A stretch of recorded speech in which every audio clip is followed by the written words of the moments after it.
নারায়ণগঞ্জের সোনারগাঁও উপজেলা।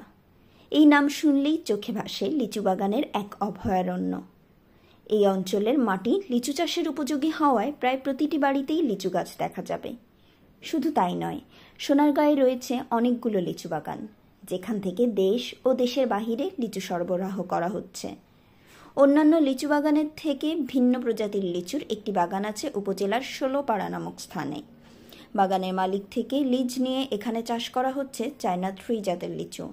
বিগত ৩ বছর যাবৎ এই বাগানে চায়না 3 জাতের লিচু চাষ করলেও সফলতার মুখ দেখেননি আব্দুল আওয়াল নামের এক বাগানি।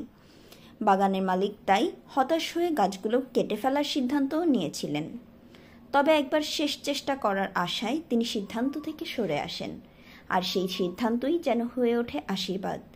এবার তার বাগান চায়না 3 জাতের লিচুতে পরিপূর্ণ।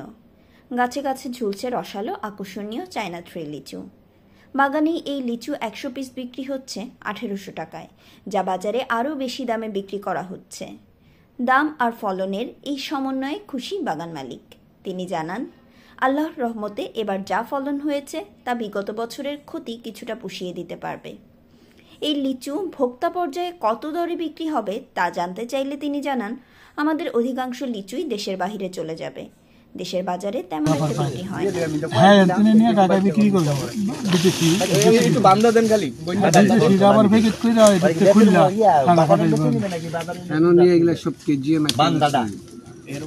এই সাফল্যের খবর ছড়িয়ে পড়েছে আশেপাশের এলাকাতেও। অনেক কৃষক এখন নতুন করে আগ্রহ দেখাচ্ছেন চায়না 3 জাতের লিচু চাষে।